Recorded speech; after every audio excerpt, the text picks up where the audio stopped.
आत्मप्रिय धर्म बंधु, आपके भीतर बैठे परमात्मा को नमन करती हूँ।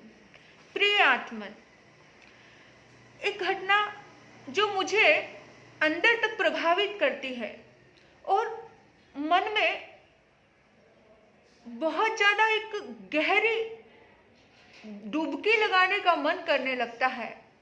मेरे बंधुओं, जब भगवान श्री कृष्ण द्वारिकाधीश द्वारिका लौटने लगे, महाभारत का युद्ध समाप्त हो चुका था, उस समय कुंती बुआ उनके सामने आई और आकर के श्री कृष्ण भगवान की स्तुति करने लगी। और स्तुति करते हुए वो बोली, नमस्ते पुरुषं त्वाधमीश्वरं प्रकृते परमं आलक्ष्य सर्वभूतानां अंतर्बहिरवस्थितम्। प्रभो, मैं आपको जान गई हूँ, मैं आपको पहचान गई हूँ। आप प्रकृति से परे आदि पुरुष परमेश्वर हो प्रभु। आप समस्त प्राणियों के अंदर और बाहर आप ही निवास करते हो प्रभु। हाँ, वो बात अलग है कि आपकी माया का पर्दा सभी के ऊपर पड़ा हुआ है जो आपको देखने नहीं देता। कुंती कहती है अपने परमात्मा से, द्वारिकाधीश कृष्ण भगवान से, कुंती कहती है, प्रभु आपने मुझे इतना प्रेम दिया, इतना सम्मान दिया, आपने मुझे इतना प्रेम दिया, इतना प्रेम तो आपने अपनी माँ देवकी से भी नहीं किया होगा। देखो, हर भक्त को लगता है कि भगवान मुझसे ही प्यार करते हैं। हर भक्त को अपनी भक्ति के वशीभूत होकर के लगता है कि भगवान ने सबसे ज्यादा मुझे ही चाहा है, मुझे ही प्यार किया। ये भक्त की भक्ति है। और कुंती भगवान की बहुत बड़ी भक्त थी, सच्ची भक्त थी। वो भगवान को बताने लगती है, वो भगवान को बताने लगती है कि प्रभु आपने हमें इतना प्रेम दिया, इतना प्रेम दिया। वो क्या बता रही है पता है? वो बताती है कि प्रभु आपने कंस से अपनी माँ देवकी की रक्षा की, लेकिन आप अपने भाइयों की रक्षा नहीं कर सके प्रभु। लेकिन आपने हर कदम पर मेरी रक्षा की। हे प्रभु, आपने हर कदम पर मेरे बच्चों की भी रक्षा की। जिस वक्त भीम को कौरवों ने विष दिया था, उस विष को आपने अमृत बना करके उसे बचा दिया था प्रभु। जिस वक्त लाक्षागृह में हम सबको जलाने का षड्यंत्र किया गया था, उस वक्त भी आपने लाक्षा भवन से बहुत अच्छे से हमें बचा करके निकाल दिया था प्रभु। जिस वक्त हम वनों में गए, उस वक्त हिडंब दैत्य आदियों ने हम पर बहुत कष्ट देने की कोशिश की, उस वक्त भी आपने हमें बचा लिया था प्रभु। जिस वक्त कौरवों ने भरी सभा में हमारी इज्जत को नीलाम करना चाहा, द्रौपदी को पूरी तरह से बेइज्जत करना चाहा, उस वक्त भी आपने हमारी कुल की रक्षा की प्रभु। प्रभु आपने हर कदम पर मेरे बच्चों की रक्षा की प्रभु। जब जब भी विपत्ति आई, जब जब भी संकट आया, जब जब भी परेशानी आई, प्रभु आप हमारे सामने खड़े हुए पाए हमने। हे प्रभु, इसलिए मैं आपसे वरदान मांगती हूँ। हे प्रभु, ये वरदान आप मुझे जरूर दे देना। विपद संतु न शश्व तत्र तत्र जगह गुरो भवतो दर्शनम न यनस्याद पूर्व भव दर्शनम। हे प्रभु, मुझे सदा विपत्तियों की ही प्राप्ति हो। हे प्रभु, मुझे सदा दुखों की प्राप्ति हो। कितना बड़ा वरदान मांगा कुंती ने। कोई भी भक्त कैसी महान दृष्टि वाला होता है मेरे बंधु। भक्त बड़े महान सोच का होता है, भक्त बड़ी ऊंची सोच का होता है। साधारण व्यक्ति बड़ा साधारण सोच का होता है। लेकिन ऐसे होते हैं भक्त।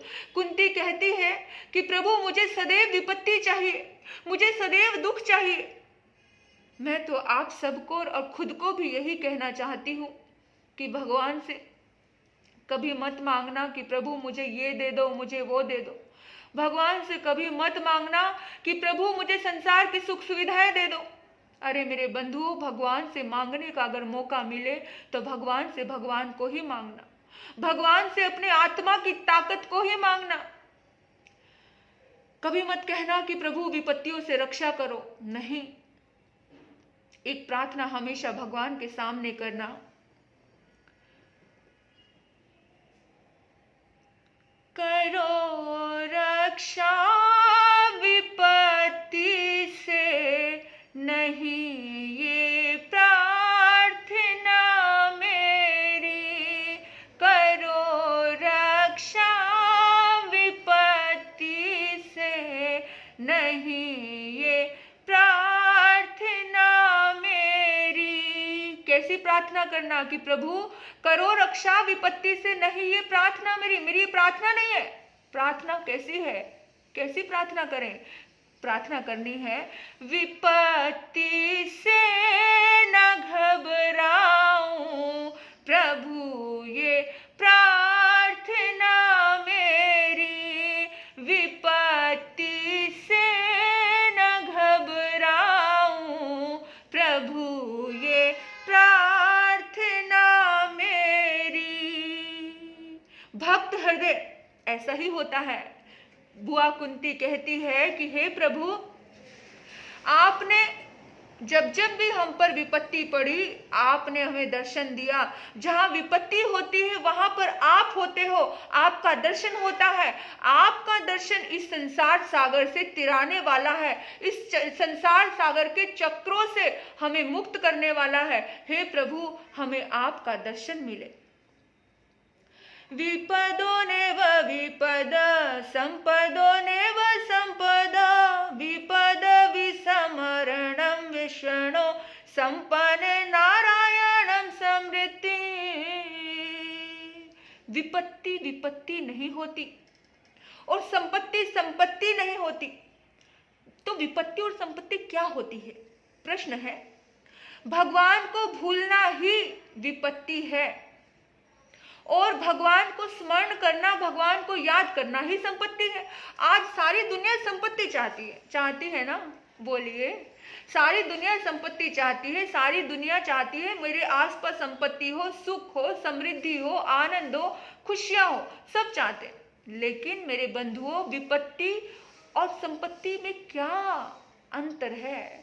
विपत्ति कब आती है और संपत्ति कब आती है? विपत्ति तब आती है जब आप भगवान को भूल जाते हो और संपत्ति तब आती है जब आप भगवान को याद करते हो। बहुत सुंदर बात कही है तुलसीदास जी ने, बहुत प्यारी बात कही है।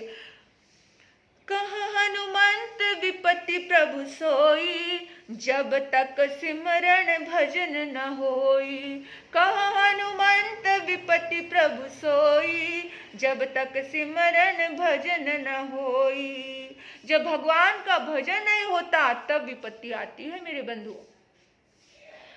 कहा भी है, सुख के माथे शील पड़े, जो नाम हृदय से जाए। बलिहारी वा दुख की, जो पल पल नाम जपाए। हो बंधु, जो पल पल नाम जपाए। सुख के माथे शिला पड़े, यानी पत्थर पड़े सुख के माथे।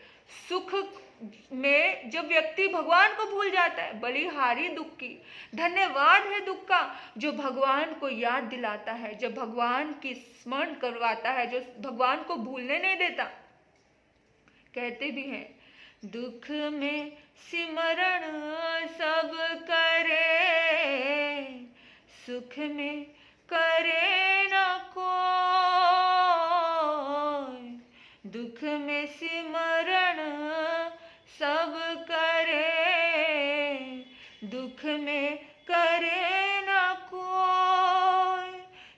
सुख में सिमरन करे, तो दुख काहे को होय ओ बंधु, तो दुख काहे को होय।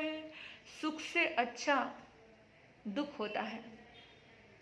बात बड़ी गहरी है मेरे प्रभु, समझने का प्रयास करना कि जिसके कारण भगवान का स्मरण होता है, जिसके कारण भगवान की याद आती रहती है, आप सोचिए कि वो अच्छा होता है कि नहीं होता।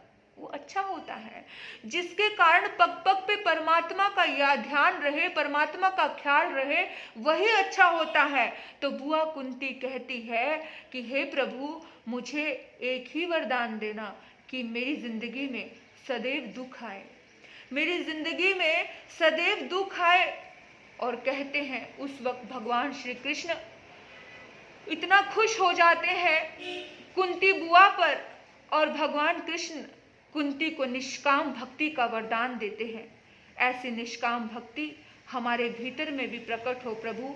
ऐसी ही दुआ करते हुए परमात्मा को स्मरण करें।